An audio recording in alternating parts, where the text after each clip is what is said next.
A very good morning to all of you, my dear friends. This is Shafiq Ahmed, and you're all welcome to your favorite YouTube channel. Let's learn together. So we have to discuss further. That is the fifth feature of federalism, my dear students. Once again, welcome in the class. Courts have the power. That is the fifth feature of the federalism. That now courts have the power to interpret. Interpret what means explain. Courts have the power. Means Supreme Court, High Court, even District Court. They have the power to explain the constitution and the powers of the different levels of government. There might be some time, the levels of the government might fight with each other in the case that something is written in the constitution, and different people or different levels of government may take it in a different way because a word has different meanings. The same word may have two or three meanings. So whenever there is such a confusion to understand the constitution in a better way, the courts have the power over here. The court can explain the things whatever written in the constitution. The highest court over here acts as an umpire if disputes arise between different levels of government in the exercise of the respective powers. Alright, so the highest court over here is the Supreme Court. So the Supreme Court only is having the power to explain the constitution, what is written in the constitution. And if suppose if there is a case with the state government, and the state government will say that no, we have this power also in the constitution, and in that case central government asks them where is that written.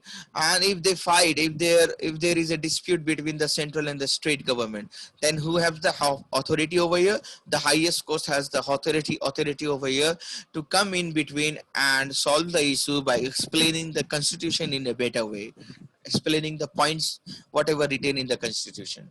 So if they will say that we have this power and that power, the court can really finalize what are the powers of those different levels of the government.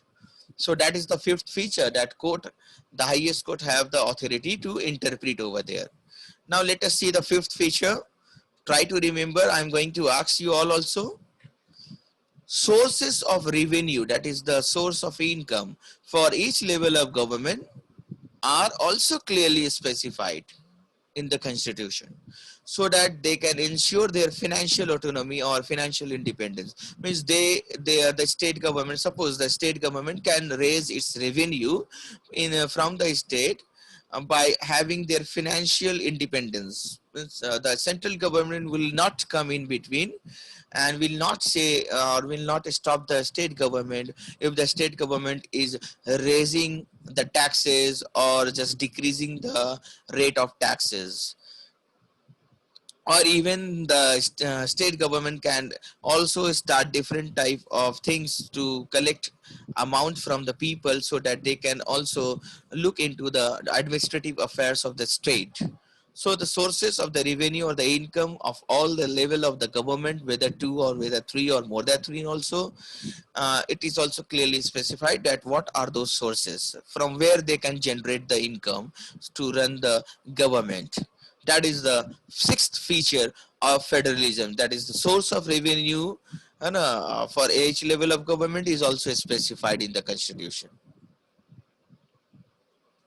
Now, features of federalism is having two different dual objectives. Also, the federal system also is also having two, or you can say dual objectives. What are the objectives of this federal system? Also includes there in the federal features of federalism. Number one, what is the first objective of this federal system is what? To safeguard and promote unity of the country, and promote that unity in the country. To safeguard and promote two things. What it will do? It will safeguard the unity of the country, as well as it will try to promote the unity of the country, because you can see the power has been divided over here between central, state, as well as maybe more than three, more than two levels of government in a country. So in that case, the power are also divided into three levels of government: central, state, and the local government. So what it is doing, what it is just promoting the unity of the country. No one will fight, no one will fight for the power, because everything has been written in the constitution also. And that is one of the objective of the federal system of government also. And the next one is what is the objective of the federal system? Accommodate regional diversity. Means in every region the people are really in different, for the people are really of various type of people are living in a particular region, such as in Bihar, Muslims, Hindus, Sikhs, and even other people are also living in Bihar and in different states also. And even you can see that in a particular region such as Gaya, that is one of the district. So a lot of people of different faith and religion all are living together, speaking different languages, and even speaking different even they are enjoying different festivals, and using wearing different type of dresses also, and having different type of foods also. So there is a lot of diversity, but the federal system has one of the objective that it will try to accommodate, it will try to adjust all the variations all together. यानी एक और काम ये करता है federal system, कि सारे जितने भी भेदभाव है, यानी जितने भी तरीके के लोग रहते हैं वहां पर, उन लोगों को क्या करना है, संभाल के रखना है, एकोमोडेट करना है, एडजस्ट करना है, कि लोग आपस में मिल के रहें. That is also one of the objective of the federal system. The first one is what? To safeguard and promote the unity of the country, कि सारे लोग एक होके रहे, unite होके रहे. And the next one is to accommodate different local variations, and different type of people can live together also. That is also one of the objective of the federal system. I hope that you all understand all these 7 features of federalism. Now we will come to different aspect. That is, there are 2 aspects which are very crucial for the institutions and practice of federalism. There are 2 aspects which are very crucial for the institution and for the country and to practice federalism. The first one is what?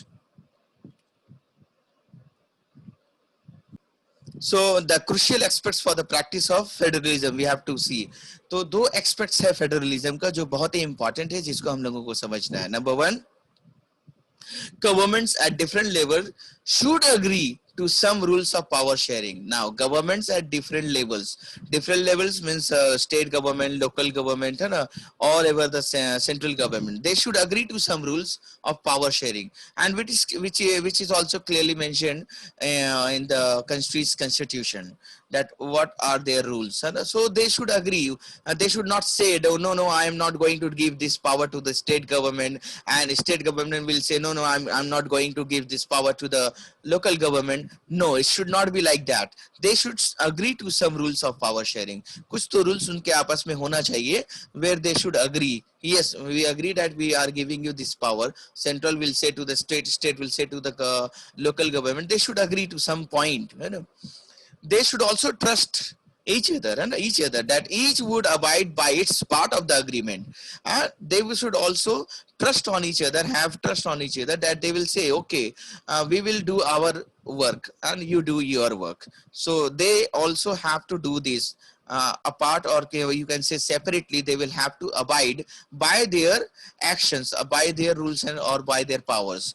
An ideal federal system has both aspects, that is mutual trust as well as agreement to live together.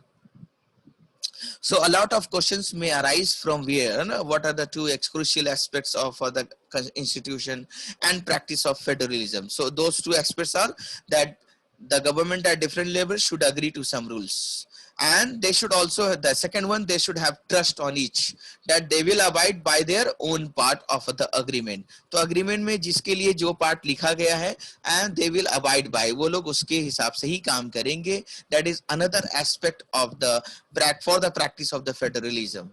And an ideal federalism, यानी कि एक अच्छा federal system में दोनों होना चाहिए. वो दोनों क्या चीज है? What are those 2 things? Number 1, that is mutual trust, and the other, that is agreement to live together. Mutual trust यानी mutually दोनों के बीच में trust होना चाहिए. Means the different levels of government should have mutual trust on them. and they also have such an agreement to live together, that they will try to live together. They will not try to break any of the agreement or the part of the agreement which violates, which violates the part of the agreement. So they should try to trust each other. They should try to live together, because they are just governing the same citizens of the same country. Then why should be there any type of fight, or there should not any type of dispute between them? They should not have such any type of dispute.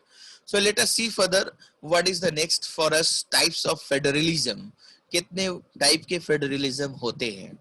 The exact balance of power between these different types of federalism depends on its formation.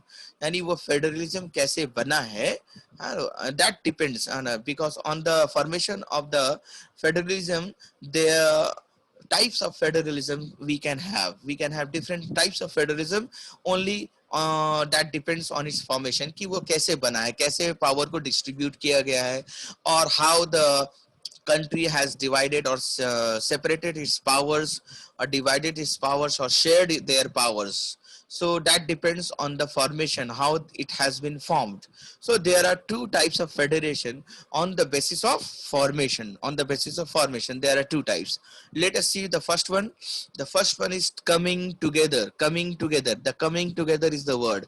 Coming together federation. Coming together यानी कि एक तरफ एक किसी एक rules and regulations की तरफ, या एक किसी डेस्टिनेशन की तरफ बहुत सारे लोग या बहुत सारे कंट्री के स्टेट्स एक जगह आते हैं, जब when the different states of the country come together to accept some common things, that is the coming together federation.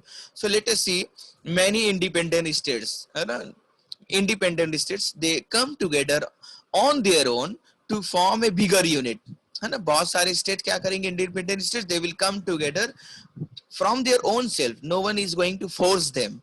They are coming together on their own to form a bigger unit so that they can increase their security. And why? What is the reason why they will come together on their own to form a bigger unit? If they are good, if they are enjoying their rights independently, but why they will come together to form a bigger unit? So the reason is what? They want to increase their security by combining, or you can say unifying, the combining sovereignty, that is independence. So they can increase their security by combining this independence and retaining identity also. So yes, we know that if we will bind all the sticks together, then no one can break that sticks all together. So that is the reason also they have learned from those small story you might have learned in your childhood also. So that is the reason they wanted to increase their security by combining all the states together, and they want to also retain their identity, और पहचान को भी वो बनाए रखना चाहते हैं, that they are all citizen of the same country, they are all part of the same country, so their identity should be one only. So they want to retain their identity, even increase their security also by coming together, by combining.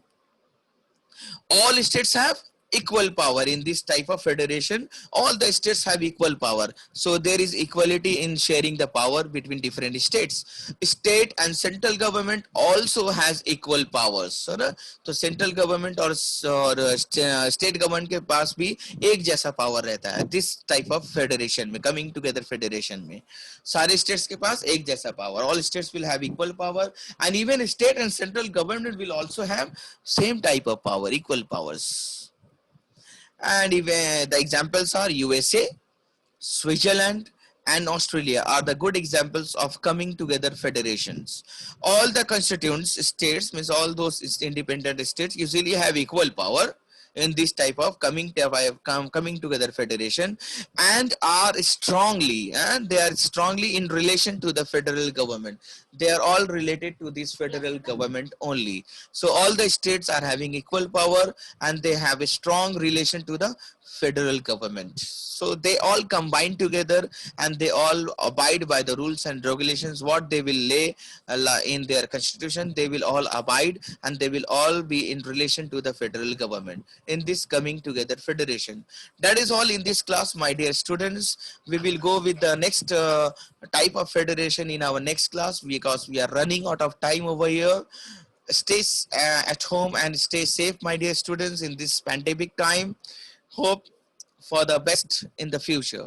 That's all. Thank you, my dear students. Bye bye. Take care. Hope that you have liked the video, and we will meet again in our next video release of the tutorial. And if you are new to this channel, please subscribe the channel and press the bell icon to get the information of the next release of the tutorial. Please share it with your friends and others also. Thank you for the time being. Take care. Stay at home. Bye bye. Take care.